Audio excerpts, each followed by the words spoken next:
ওকে, আপনার নাম? আমার নাম মোসাম্মদ ময়না আক্তার। মোসাম্মদ ময়না আক্তার। বয়স কত? বয়স 21 বছর। 21 বছর বয়স। বর্তমানে কোথায় থাকছেন? বর্তমানে আছি মিরপুর 2 নম্বরে। মিরপুর 2 নম্বরে। আর আপনার জন্ম জেলা? জন্ম জেলা বাগেরহাট। বাগেরহাটে। আপনি আজকে সিক্রেটসে যে গল্পটা আপনি বলতে এসেছেন এখানে, আপনি লাখ লাখ মানুষ এটা শুনবে। আপনি জানেন ঢাকা এফএম সারা বাংলাদেশে শোনা যায়, এবং আপনার সামাজিকতার জায়গাটা থেকে সেটা অনেকটাই ঝুঁকিপূর্ণ। হ্যাঁ, ঠিক আছে। এবং আপনার গল্পটাও আমি জানি। কেন বলতে আসলেন? প্রথম প্রশ্নটা আসলে এটাই করি, সবাই কি করি, আপনাকেও করলাম। কেন বলতে আসলাম, আমি আজকে 3 বছর ধরে এই গল্পগুলো শুনি এবং শুনে আসতেছি। আসার পর হঠাৎ করে আমারও মনে হয় যে আমার তো জীবনে এত ঝামেলা গেছে, আমার জীবনের উপর এত কষ্ট গেছে, এত অন্যায় অত্যাচার আমার উপর যেতে হয়েছে, সেহেতু আমিও বলতে পারি সবার মতো, যেহেতু না আমার উপর যা হয়েছে, আমার সাথে যা হয়েছে, এরকম যেন আর কোনো মেয়ের সাথে না হয়। কিন্তু আমাদের সামাজিকতার জায়গাটা থেকে একটা মেয়ে কতটা বিপদগ্রস্ত হয়ে ভুল পথে পা বাড়ায়, তার চেয়ে বরং কি ভুল সে করলো সেটাই বেশি দেখা হয়। তারপরেও আপনি এই ঝুঁকিটা নিচ্ছেন কেন, সেটা বরং আমরা পুরো গল্পটা যখন আজকে আমাদের দর্শক এবং শ্রোতা, দর্শক বলি কারণ ফেসবুক ইউটিউবে এই গল্পগুলো আপলোড হয়, যখন আমরা বলবো তখন আপনারা বুঝতে পারবেন যে আসলে কেন সেই ঝুঁকিটা নিচ্ছে। তো ময়না, আমরা শুরু করি, এবং যেখান থেকে আপনার বলার আছে আপনি মন খুলে বলুন আপনার গল্পগুলো। আমরা থাকতাম কক্সবাজার। আমার জন্মই কক্সবাজার হয়েছিল। যখন 4 বছর বয়স, আমার আব্বু আম্মু সবাই আর কি আমাদের স্থানীয় এলাকায় আসবে, খুলনায় আসার সিদ্ধান্ত নেওয়ার পর যেহেতু আসলো, খুলনায় চলে আসে তারা সবাই। আসার পর আমার একটা ভাই হওয়ার পরে সেই ভাইকে নিয়ে আমরা বেশ ভালোই থাকি, সুখে থাকি। হঠাৎ করে আমাকে স্কুলে ভর্তি করা হয়। আমি স্কুলে লেখাপড়া করি। ক্লাস 3-তে যখন উঠি, ক্লাস 3-তে ওঠার পর আমার আম্মুর বোন, মেজো বোন, আমার খালামণি আর কি, খালামণির একটা মেয়ে থাকে, কলেজে লেখাপড়া করতো। সে হঠাৎ করে বিষ খেয়ে মারা যায়। আচ্ছা, আপনার বাবা কি করতেন? আমার বাবা একজন মাছের ব্যবসা করে। মাছের ব্যবসা করতেন। আচ্ছা, ঠিক আছে, বলেন। তারপর আমার যেহেতু খালার মেয়ে মারা যায়, তখন আর কি তারা মেয়ের শোকে আর কি সব অসুস্থ হয়ে পড়ে। যে একটাই মেয়ে ছিল, একটা ছিল। আপনার খালাতো বোন? হ্যাঁ, একটাই মেয়ে ছিল, মারা যায়, যেহেতু অসুস্থ হয়ে পড়ে আমার খালা। জি। তারপর থেকে ওনারা আর কি আমার আম্মুর তো বলে যে তোর তো 3টে মেয়ে, তোর একটা মেয়ে আমাদের কাছে এখন দিয়ে দে, ওকে আমরা বড় করি, লেখাপড়া করাই, তারপর যদি কখনো মনে করিস যে তোর মেয়ে তোর কাছে ফিরে যাবে। তারপর আমার আম্মু অনেক কান্নাকাটি করে যে না, আমার 3টে মেয়ে, 3টেই তো সমানই মেয়ে, একটা থাকলেও যে কষ্ট আর 2টা থাকলেও সেই কষ্ট, আর একটা হারালেও যে বেদনা, 2টা হারালেও সেই বেদনা, তাহলে আমি কি করে দেবো? পরে আমার আম্মুটা অনেক বোঝায়, আমার ছোট খালা বড় খালা বোঝানোর পর আমার আম্মু আমাকে দিতে রাজি হয় যে না, তাহলে তোর মেঝিমাটাকেই দিয়ে দি। পরে আমাকে নিয়ে যায় আমার খালা, ওইখানে রাখে, ওইখানে নিয়ে স্কুলে ভর্তি করে। বেশ ভালোই দিনকাল যায়, লেখাপড়া করি। ক্লাস 5-এ উঠি। তখন ক্লাস 5-এ ওঠার পর আমি অসুস্থ হয়ে পড়ি অনেক। অসুস্থ হওয়ার পরে বাপ মা, আর ছোটবেলা থেকে তো বাপ মার কাছে বড় হয়েছি, কখনো এরকম করে থাকি নাই। থাকতে থাকতে তেমন একটা কষ্ট হইতো, আর আম্মুর জন্য সবসময় কান্নাকাটি করতাম যে আম্মুর কাছে যাবো, আম্মুর কাছে। ওরা বলতো যে না, তোর আম্মু তো এখানেই আছে, মেজো খোলারে আম্মু বলতো। তারপর থাকতে তো অসুস্থ হয়ে পড়ার পর হঠাৎ করে একদিন আমার আব্বু আমাকে নিতে যায় আমার খালার কাছে। তারপর আমার খালা দিয়ে দেয় আমাকে, দিয়ে দেয়। ওখান থেকে বাড়ি চলে আসি। বাড়ি আসার পর সবার কাছে বায়না করি যে আমি আর ওইখানে যাবো না, ওইখানে থাকবো না। আর আমি আমার খালাতো ভাইকে একটু ভয় পেতাম বেশি, কারণ সে ছিল অনেক রাগী, যেটি কিছু বললেই মারধর শুরু করতো, বকাবকি দিত। পরে আমি আব্বুর সবটা বলার পর, যদি ভুল না করে থাকি তো আপনি আসলে আপনার খালাতো বোন মারা যাওয়ার পরে ওনার বাসায় থাকতেন, যাতে করে মেয়েকে ওইভাবে সেই অনুভব না করে, আপনাকে নিজের মেয়ের মতো মনে করতে পারে। নিজের মেয়ের মতো মনে করতো আমার খালা, কিন্তু আমার খালাতো ভাই কখনো আমাকে মনে করতো না, বোনের মতো মনে করতো না। সবসময় অন্যর চোখে দেখতো যে খালাতো বোনই। জি। তারপর থাকার পরে সেখান থেকে বাড়িতে আসার পর তো আব্বু আবার স্কুলে ভর্তি করে দেয়। 5-এ ভর্তি করে দিলে লেখাপড়া করি, সুন্দর মতো চলি। তারপর একটা ইচ্ছা ছিল যে তুই অনেক মেধাবী আসছিলি, আর তুই আমার ভবিষ্যতে একটা কিছু করে দেখাবি, যে না, আমার মেয়ে গরিবের মেয়ে হলেও একটা কিছু করবে অবশ্যই। তা আমাকে ভর্তি করে দেয়, লেখাপড়া করি। তা আমার আবার অন্য ওইখানে থাকার পর ওই স্কুলে মেয়েদের সঙ্গে ওঠা বসা করতে করতে আমার একটা অন্যরকম একটা অভ্যাসে পরিণত হয়ে যায়, টাকার নেশা। ওইখানে মেয়েরা যেমন টাকা দিয়ে খাওয়া দাওয়া, ঘোরাফেরা, সাজ পোশাক, সবকিছুই ঠিক মতো করে দেয়, আমার আর ওই দিকে নজর চলে যায়। তারপর যাওয়ার পর কোন ক্লাসে তখন আপনি? তখন আমি 7-এ, 6 থেকে 7-এ উঠছি। ওটার পর আব্বু আমাকে একটা স্বর্ণের নাকফুল বানাই দিছিল। তা আমি আবার এই টাকার নেশে মাইতে বান্ধবীদের সাথে ওই নাকফুলটাকে আমি স্বর্ণকারের দোকানে বিক্রি করে দিই। আচ্ছা। বিক্রি করে আমি ওই টাকা দিয়ে বান্ধবীদের নিয়ে ঘুরি, খাওয়া দাওয়া করি, চলি। তারপর হঠাৎ করে এখন টাকা শেষ, আব্বুর কাছে টাকা চাইলে দেয় না, বলে যে তুই টাকা নিয়ে শুধু নষ্ট করস, টাকার মানেই বুঝোস না, তোর আর টাকা দেওয়া হইব না। পরে আম্মুর ডিম চুরি করা শুরু করি ঘর থেকে, যে ডিম চুরি করে আর বিক্রি করে এরকম বান্ধবীদের নিয়ে চলাচল করতাম। তারপর আম্মু একদিন টের পেয়ে যায় যে ও ঘর থেকে অনেক ডিম নিয়ে ওই মানে স্কুলে যাইতে বিক্রি করে করে করে টাকা নষ্ট করতেছে। পরে আম্মু যখন টাকা দেওয়া বন্ধ করে দেয়, দেওয়ার পর আব্বুর হাতে ছিল একটা রূপার আংটি। আব্বু একদিন খুলে আংটিটা কোথায় যেন গেছে, যার পর আমি ওই আংটিটা নিয়ে গেছি, নিয়ে আংটিটা বিক্রি করছি, করে 600 না 700 টাকা পাইছি। পাওয়ার পর ওই টাকা দিয়ে বেশ 4-5 দিন চলছি। চলার পরেই ক্লাস 8-এ উঠি। তারপর পরীক্ষাও দিয়ে ঠিক মতো লেখাপড়াও করি, আবার এই দুষ্টামিও করি সবার সাথে। করার পর একদিন আস্তে আস্তে এরকম করে 8-এ উঠি। 8-এ জিএসসি পরীক্ষা দেওয়ার প্রথম। তা আব্বু আমার একটাই কথা বললো যে তুই যা করিস মা ভাইবে চিন্তা করিস, এটা কিন্তু তোর জীবনের সাথে জড়ে আছে। তোর আমি একটা কথাই বলছিলাম যে তুই ভবিষ্যতে একটা কিছু করতে পারবি, যেহেতু তুই মেধাবী আছিস। আর আমার বড় বোনটা অনেক সংসারী ছিল, ও ঢাকায় চাকরি করতো আর আমাদের সংসারে অনেকটাই হেল্প করতো আমার বাবাকে। জি। তারপর এই কথা বললো আব্বু, বলার পর আমি বললাম যে আচ্ছা ঠিক আছে, যেহেতু বলছো আমি তোমার মুখ রাখবো। পরীক্ষা আসলো, পরীক্ষা আসার পর পরীক্ষা দিলাম, বেশ ভালোই রেজাল্ট বেরোলো। তা আব্বুও খুশি হইলো। আব্বু মার কাছে বলে পরে মাও বলতেছে যে ঠিক আছে এবার থেকে ওর প্রতি একটু খেয়াল রাখতে হবে, ভালোভাবে লেখাপড়ার জন্য কোনো ঘামতি না দেয়। আমি 9-এ উঠি। 9-এ প্রথম পরীক্ষা দেই, দেওয়ার পর দ্বিতীয় সময় পরীক্ষা দিব, পুরো কমপ্লিট তৈরি আমি যে পরীক্ষা দেওয়ার জন্য। রাত্রে হঠাৎ করে ফোন আসে যে আমার আপু অনেক অসুস্থ, আমাকে যাইতে হবে ঢাকায়। কিন্তু এটা যে আমার জন্য একটা মিথ্যে চক্রান্ত ছিল আমি কখনো বুঝতে পারিনি, যে আমার দুলাভাই আমাকে বিয়ে দেওয়ার জন্য ঢাকায় নিয়ে আসে। তারপর আমার আম্মু আমাকে নাইটেই পাঠায় দেয়। আমার এক পাশের আপু আছে, তাকে দিয়ে আমাকে দিয়ে দুজনকে দিয়ে পাঠায় দেয়। কিন্তু সেও যে চাকরির উদ্দেশ্যে আসবে আর আমাকে যে এখানে পাঠাবে বিয়ের উদ্দেশ্যে আমি জানতাম না। পাঠানো হয়েছে। হওয়ার পর আমি রাত্রে আসছি, সকালবেলা আপুর কাছে আসছি। আপু দেখি যে কই অসুস্থ তো না, আপু তো সুস্থই আছে। এটা তো মিথ্যে বলছে। পর আমি আপুরে বললাম যে আমাদের আজকেই পরীক্ষা ছিল, তুই আজকে অসুস্থ কথা বলে আমাকে ঢাকায় নিয়ে আসলি, এটা কিন্তু ঠিক করিসনি। আমি আমার আপুর সাথে দুলাভাইয়ের সাথে অনেক ঝগড়া করি, গ্যাঞ্জাম করি। গ্যাঞ্জাম করার পর থাকতে থাকতে মানে অনেক দিনই চলে যাই। আমি মানে আমার মন খারাপ থাকতো সবসময় যে আমি কি করলাম, কেন আসলাম এখানে। আপনাকে নিয়ে আসছিল কেন, কারণ আছে? নিয়ে আসছিল কারণ যে আমার আবার এর মধ্যে মানে আমি যখন লেখাপড়া করতাম আমার ওইখানে একটা সম্পর্ক ছিল আবার। ও চাচ্ছিল যে ওখান থেকে আপনাকে ডাইভার্ট করতে। ওকে। আমার আম্মু আর আব্বু চাচ্ছিল যে ওইখানে মানে ওই ছেলেটা থেকে যাতে আমি দূরে থাকতে পারি। দূরে থাকলে মনটা চেঞ্জ হয়ে যাবে। হ্যাঁ, মনটা চেঞ্জ হয়ে যাবে। আর আমার মানে 9 ওঠার পর আমার একটু লেখাপড়ার দিক থেকে মনটা সরে গেছিল, যেহেতু ওই চিন্তাটা মাথায় ছিল। তারপর আপু আনে, ঢাকায় আনে, প্রায় মাসখানেকের মতো আপুর কাছে বসে থাকি। তারপর দুলাভাই বলতেছে যে তাহলে ওর একটা চাকরিতে ঢুকাই দাও। তা আমাকে ওইখানে আবার একটা চাকরিতে দেয়া দেয়। পরে এইভাবে অনেকদিন যাইতে যাইতে প্রায় বছর খানিক চলে গেল ওইখানে। আবার ওইখানে একটা ছেলে, আমি যেখানে চাকরি করতাম ওইখানে একটা ছেলে আমাকে আবার পছন্দ করে। তা আমাকে না বলে আমার ফুফাতো বোন ছিল, ওনার কাছে বলছে। মানে আমার আপন যে বোন, সে বলতেছে না ওকে এত তাড়াতাড়ি বিয়ে দেবো না, ও চাকরি করুক, নিজের পায়ে দাঁড়াক। আপনার সম্পর্কে বলছে? হ্যাঁ। তারপর ফুফাতো বোনের সাথে আর আমার বোনের সাথে ঝগড়া হয়। ঝগড়া হওয়ার পর আমি মানে কার কাছে যাব, কার কাছে থাকবো বুঝতেই পারতাছি না। তারপর আমার আপুর সাথে আমারও মানে দুই একটা কথা নিয়ে ফোন নিয়ে ঝগড়া হয়। হওয়ার পর আমি আমার ফুফাতো বোনের কাছে চলে আসি। আসার পরে ফুফাতো বোন আমাকে 2-1 মাস থাকতে দিল, ভালোভাবে চললাম। চলার পর ওই সময় কি লেখাপড়া একদম অফ? পুরো অফ। ওই যে আসলাম ঢাকা আসার পর লেখাপড়া পুরো অফ। মানে এই ছেলেটার সাথে সম্পর্ক কেন্দ্র করে আপনার লেখাপড়া এক ধরনের অফ হয়ে গেল? পুরো অফ হয়ে গেল। ছেলেটার সাথে সম্পর্ক ছিল, শুধুমাত্র মেনে নিত বাবা মা হয়তো, কিন্তু মেনে নেয় না যে সে ছিল একটা রাখাল। মানে বাপ ছিল না, মা ছিল। সে ওই পরের গরু মহিষ রাখতো আর ঘের পাহারা দিত। আচ্ছা, তো এই কারণেই আপনার ছেলেটার ব্যাপারে রাজি ছিল না আপনার বাবা? না, রাজি ছিল না। তারপর ঢাকায় আসা মানে আফার কাছে থাকতে থাকি 2-1 মাস থাকতে থাকতে পরে আপু বলতেছে ও তো তোকে অনেক পছন্দ করে, ও তো তোর বিয়েই করতে যাচ্ছে, এখন কি করবি বল। তাই বলছি তুমি যা ভালো বুঝো তাই করো। আমি আমার ফুফাতো বোনকে বলি।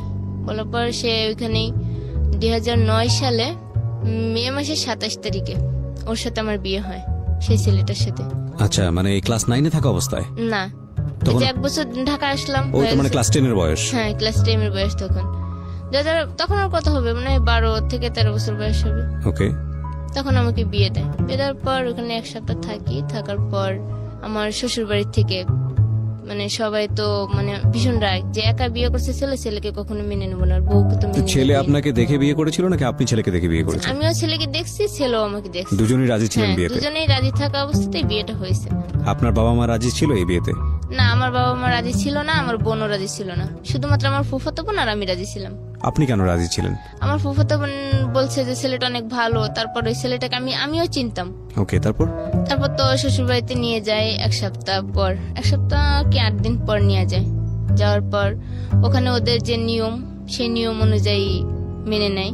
নেওয়ার পর বেশ ভালোই সুখে শান্তিতে সংসার চলছে।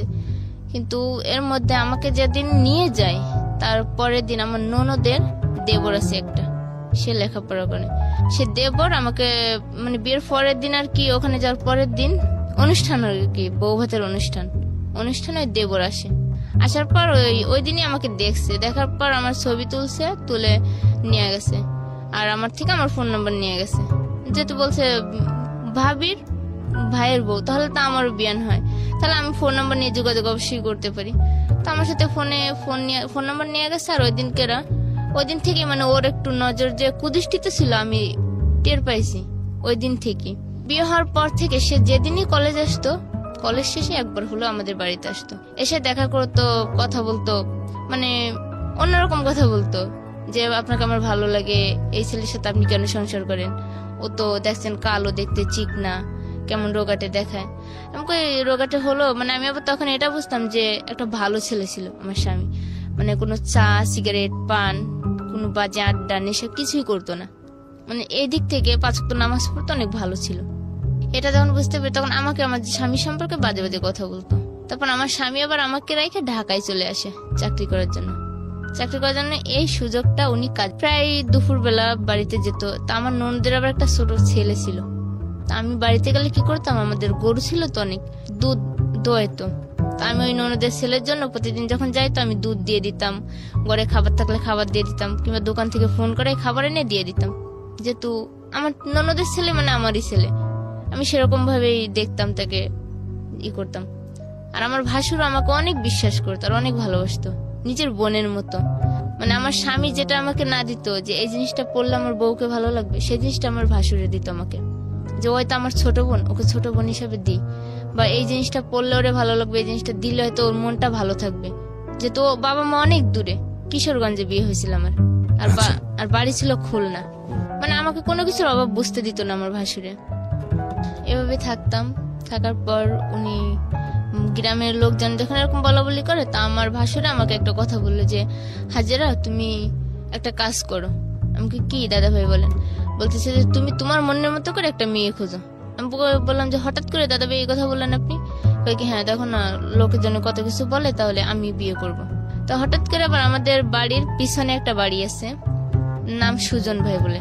তো সুজন ভাই শালি আবার ওই দিন বেড়াতে আসছে, দেখো তো ওই মেয়েটাকে চিনো? আমি বললাম না দাদা ভাই আমি তো চিনি না, আজকেই দেখলাম প্রথম। পরে বলতেছে মেয়েটার বিষয়ে খোঁজ নাও তো, দেখো তো কে। তা আমি আবার আমার শাশুড়িকে বললাম, ঘরেতে বললাম, আমার শাশুড়ি সুজন ভাইয়ের বাড়ি গেল, যে দেখলো যে সুজন ভাইয়ের শালি হয় ওটা। বলার পর দাদা ভাই ওই মেয়ের প্রতি তার মন গেছে। তারপর আমরা বলছি তাহলে তুমি আব্বা আমারে বলো, আমি ওই মেয়ের এখন বিয়ের প্রস্তাব দিছি। বিয়ের প্রস্তাব দিলেই তাদের বিয়ে হবে। যেদিন গায়ে হলুদ, মানে সবাই গায়ে হলুদ নিয়েই ব্যস্ত আছে, ব্যস্ত থাকার মধ্যে আমার ওই ননদের দেবর আসছে ওই দিন আবার। তা আমি আবার দুষ্টামি করে তাকে হলুদ মাখাইতে গেছি। আমি যখন তাকে হলুদ সে রুমে বসা, সে আর তার একটা চাস্তো ভাই রুমে বসা, আমি হলুদ মাখাইতে গেছি। তার প্রথম গালে যখন হলুদ মাখাইছি সে আমার হাত ধরছে, ডান হাতটা ধরে আমাকে টান মারছে, একটা টান মারলে আমি আবার খাটের উপর পড়ে গেছি। পরে যাওয়ার পর আমি হয়তো বুঝতে পারলাম যে না এই লোকটা তো ভালোই না, আসলে ওর মধ্যে যে কোনো কুমতলব বাড়তেছে। যে লোকটা আপনার কন্টিনিউয়াসলি আপনার বাসায় আসতো, যে হয়তো যে কোনো কুমতলব বাড়তেছে। নাম কি ছিল? নাম ছিল কাঞ্চন। কাঞ্চন, ওকে। মাখানকে হলুদ টলুদ দেওয়া শেষ, গোসলও শেষ, সবার খাওয়া দাওয়া রেডি। পরের দিন সকালে বউ আনতে যাবে। বউ আনতে যাওয়ার দিন উনি ইচ্ছা করে ওনার শার্টটা লুকাইছে আমার রুমে, লুকায় শার্ট পাইতেছে না। আর আমার বলতেছে ভাবি দেখো তো আমার শার্টটা কোথায় গেছে, আমি তো শার্ট পাইতেছি না। আমি কি করে বলবো, আপনার শার্টটা আপনিই রাখছেন, আমি তো জানি না। বলে আমি বলতেছি তোমার ভাবিকে ডাক দাও। বলতেছে যে না আপনি দেখেন না, আপনি দেখলে সমস্যা কি, ভাবির ভাবি তো আমারও ভাবি। তাই বললাম আচ্ছা ঠিক আছে। পরে পায় না করে এর মধ্যে আবার আমার স্বামী আসছে। আসার পর উনি বলতেছে যে ইয়েছে আমার শার্টটা এনে দাও তো রুম থেকে। পর আমি ওনার শার্টটা আনতে যাই, দেখি আমার ওনার শার্টটা ওইখানে। কিন্তু এই শার্ট রাখার মানে ছিল যে আমার স্বামীর মনে সন্দেহ ঢুকানোর। আচ্ছা, যে এই শার্টটা যদি খুলে রেখে আসি তাহলে হয়তো রতন ভাই কিছুটা হলেও বুঝতে পারবে যে এই শার্ট এই ঘরে আসলো কি করে। তখন আমি দুটো শার্টই এক হাতে নিয়ে বেরোইছি। বেরে আমার স্বামীর শার্টটা যখন তার হাতে দিয়ে ওই শার্টটা দিতে গেছি, তখনই তার মনে একটা কেমন জানি মুখটা অন্ধকার হয়ে গেল, হাসি মুখটা। আপনার হাজবেন্ডের? হ্যাঁ, হাসি মুখটাই যেমন একটা অন্ধকার দিয়ে আসলো। তখন আমি বুঝতে পারলাম যে কি হচ্ছে, আমি তো বুঝতেছি না কেন ওই লোকটা হঠাৎ করে হাসি মুখটা অন্ধকারে নিয়ে গেল। নিয়ে যাওয়ার পর ওনাকে শার্ট দিলাম, দিলে ওনারা সবাই চলে গেল বউ আনতে। বউ নিয়ে রাত্রে ফেরে, সবাই আসে রাত্রে। আসার পর রাত্রে সবাই মানে ছেলের বাড়ি তো পরদিন বউ ভাত, মানে সবাই যাদের কাজ নিয়ে ব্যস্ত। তা আমি আবার ওই দিন হঠাৎ করে গোসলখানা থেকে হাত মুখ দিয়ে আসতে গেলে মাথা ঘুরে পড়ে যায়, কলপাড়াই পড়ে যায়। পড়ে যাওয়ার পর ওই কান শোনে যে আমার সবসময় ফলো করে, কিন্তু আমি বুঝতে পারি না। পড়ে যাওয়ার পর ওই আমাকে কোলে করে ঘরে নিয়ে আসে, আয়না আমাকে আমার রুমের শুয়ে দিয়ে আমার স্বামীকে ডাক দিলে পরে বলতেছে দেখেন ভাবি তো এখানে কলপাড়া পড়ে গেছিল, আমি ধরে নিয়ে আসছি। তখন মানে আমার স্বামী আরো অবাক হচ্ছে যে কি ব্যাপার, আমার বউ পড়ে গেছে অথচ আমারে ডাকলো না, ও কোলে করে নিয়ে আসলো, কারণটা কি? পরে ডাক্তার ডাকে আমার শ্বশুরে, ডাক্তার ডাকার পর ডাক্তারে বলে যে আমি প্রেগনেন্ট। এখন সবাই খুশি, যে একটা খুশির মধ্যে আরেকটা খুশির সংবাদ, মানে সবাই অনেক খুশি হয়েছে। তারপর সেদিনের পর থেকে আমাকে আর কেউ কোনো কাজ কাম করতে দিত না, সবাই মানে সবার চোখেই রাখতো। তারপর আমার বাবা মা বিয়ের শেষ, আমার বাবা মা চলে আসে বাড়িতে। আসার পর ওই যে দেবর, ও ওই দিন শুনছে যে আমি প্রেগনেন্ট হয়েছি, ওই দিনের থেকে ওর মন গেছে আরো নষ্ট হয়ে, যে প্রেগনেন্ট হলে তো পরবর্তীতে অন্য কিছু সমস্যা দাঁড়ায় যেতে পারে। ও কি করে, আমার যা যখন বাপের বাড়ি যায় তখন আমাদের বাড়িতে ঘন ঘন আসে আমাকে হাত ধরে টানে, আমাকে জড়িয়ে ধরে, মানে নেগেটিভ সাইডের থেকে মানে অন্যরকম নিয়ে যেতেছে যে কি করতেছে। আমি বারবার মনে করি দেখেন আপনি যে বুঝতেছেন সবকিছু দেখতেছেন, আমি অন্য একজন স্ত্রী, আর এখানে আপনার ভাবি আছে, আপনার সংসার আমার ননদ আছে, আর আপনার ননদের ভাইয়ের ঘরে আমি আছি। আমরা কিন্তু দুটো পরিবার এক, কিন্তু এমন কোনো কাজ করবেন না যাতে দুটো পরিবারের সম্পর্ক ছিন্ন হয়। কিন্তু উনি আমাকে অন্যটা বোঝাতেন, কয় কিচ্ছু হবে না, আপনার সাথে শুধু আমি এনজয় করবো বা আপনি আমার সঙ্গে এনজয় করবেন। আমাকে দেখেন আমার এনজয় করার মতো মানুষ আছে, আমার স্বামী যথেষ্ট আমার জন্য, আর আমিও তার জন্য যথেষ্ট। কিন্তু এরকম করে 2-4 দিন যখন বোঝায়, সে আমাকে হুমকি দেয় যে আমার স্বামীকে বললে আমাকে সরাই দেবে, ওই ফ্যামিলিতে আমাকে রাখবে না। হুমকি দেওয়ার পরে আমি আমার স্বামীকেও বলতে পারি না এই বিষয়টা, কারোর কাছে আমি শেয়ার করতে পারি না, যে কার কাছে শেয়ার করবো যদি কেউ কখনো সন্দেহের তালিকায় নিয়ে যায়। কিন্তু হাজবেন্ডের সঙ্গে তো আপনার শেয়ার করা উচিত ছিল, কিন্তু আমি তখন শেয়ার করিনি। ওকে, কিন্তু শেয়ার না করাটাই ছিল আমার জীবনে হয়তো ওই ভুল প্রথম। বাচ্চাও হয়েছে রোজাতে বাচ্চা হওয়ার পর আমার আব্বু আম্মু সবাই গেছে আমাকে দেখতে। যার পর দেখে ঠিক আম্মু বলতেছে তুই 1 মাস গেলে জামাইকে নিয়ে বাড়িতে আসিস। তাই আমি বললাম যে আমি কি করে যাবো, প্রথমবার যাবো বাড়িতে, তুমি কাউকে না কাউকে পাঠাও, আমি তারপর যাবো। আমার একটা খালাতো ভাই ছিল, হাফিজুল নাম, সেই খালাতো ভাই আমার বাবা আর আমার ভাই যায় আমাকে আনতে। যার পর মেয়েকে নিয়ে আমরা বাড়িতে আসি, তখন মেয়ের বয়স 2 মাস হয়তো। মেয়ে নিয়ে আমার বাড়িতে আসি, আসার পর বেশ কিছুদিন থাকার পর আবার কিশোরগঞ্জে চলে যাই। অনেক দিনই কেটে যায়, তখন আর কি আমার স্বামীর সাথে আমার একটু মন কলাকালি, মানে আমার স্বামী ওই যে সন্দেহগুলো তার মনের মধ্যে বাইরে রয়েছে, যে আর যে কাঞ্চন বাড়িতে কখনোই আসতো না, সে কাঞ্চন কেন বাড়িতে প্রতিদিন আসে। সে আমাকে 2-1 দিন কথাগুলো জিজ্ঞেস করেছে যে কাঞ্চন ভাই বারবার আসে কেন, বলতে পারো? আমি বলি যে না, হয়তো আত্মীয় সম্পর্ক বাড়ছে, আগে তো হয়তো বাড়িতে মানুষ ছিল না, গল্প করার মতো কেউ ছিল না, এখন হয়তো আসে, আমি আছি, আমার বড় ভাবি আছে, তাই সে আসে।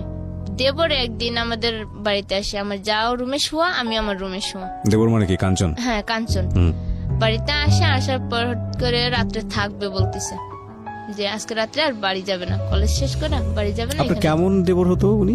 আমার দেবর না, আমার ননদের দেবর। আপনার ননদের দেবর? হ্যাঁ, আচ্ছা, আমার সম্পর্কে বিয়ে আর কি। ওকে।